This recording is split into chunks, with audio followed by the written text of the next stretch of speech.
Hello student, मैं हूं Milan Kumar police class by officer coaching से।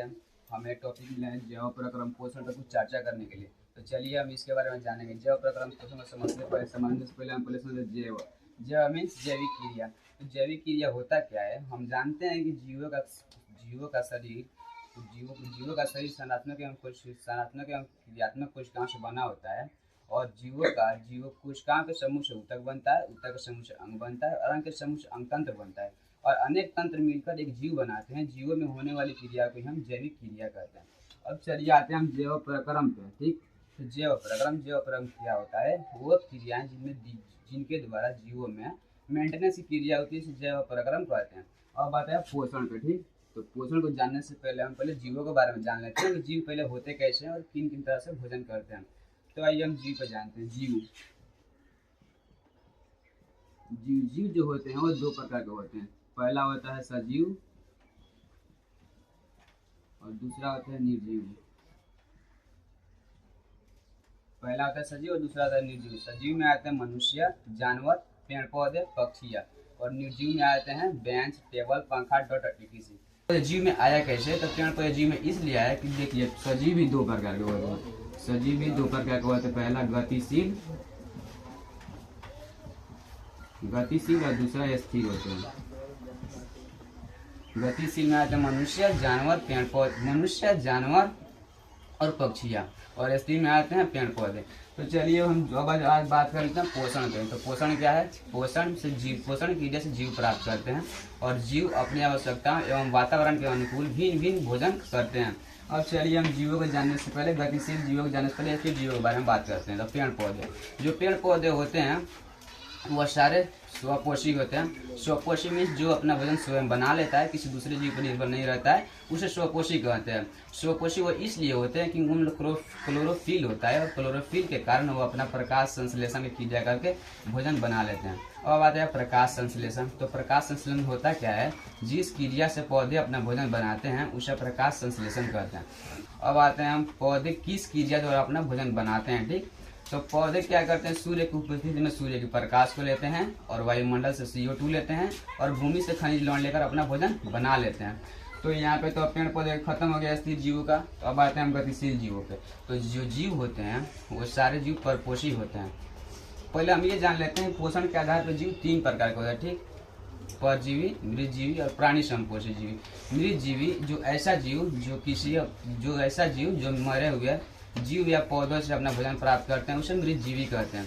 अब आते हैं परजीवी, ऐसा जीव जो अपना भोजन प्राप्त करने के लिए किसी दूसरे जीवों के साथ अस्थायी या अस्थायी रूप से रहकर अपना भोजन प्राप्त करते हैं, उसे हम कहते हैं परजीवी। अब आते हैं प्राणी संपोषी जीवी, जो जीव अपना पोषण तरल या द्रव अवस्था में प्राप्त करता है उसे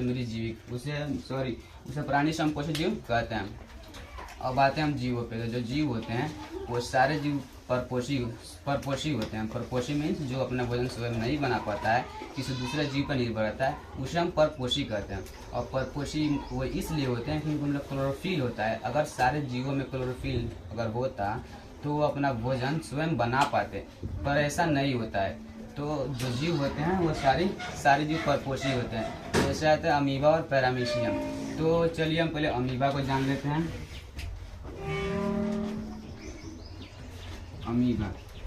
अमीबा जो है एक सरल प्राणी संपोषी जीव है जिसका आकार अनिश्चित होता है। उसका आकार अनिश्चित होने के कारण उसमें कुटपाद बनता है और कुटपाद बनने के कारण वो अपना भोजन ग्रहण करता है। वो अपने भोजन में शैवाल के छोटे छोटे टुकड़े को ग्रहण करता है और उसका आकार अनिश्चित होने के कारण वो अपने शरीर में कहीं से भी भोजन ग्रहण कर लेता है और कहीं से भी अपशिष्ट बाहर निकाल सकता है।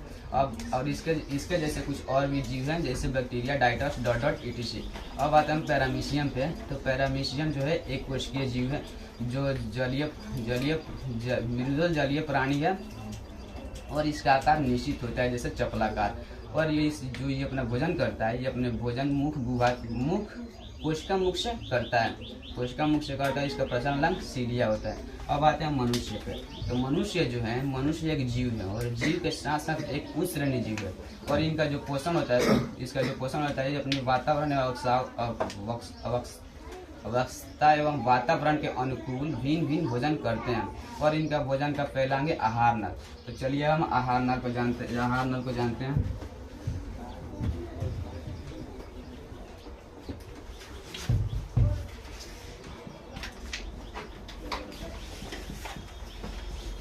आहार नाल। मनुष्य का जो आहार नाल है उसका लंबाई 8 से 10 मीटर तक का होता है। और 8 से 10 मीटर तो मिनिमम बहुत बड़ा हो गया। तो हमारे पेट में आटा कैसे है, तो उसको हमारे पेट में चपेट चपेट के आटाया गया है, जिस क्रिया को हम कुंडलित क्रिया कहते हैं। अब आहार नाल का पहला भाग है जीभ और दांत। तो चलिए हम जीभ और आहार नाल का पहला भाग है जीभ और दांत दो।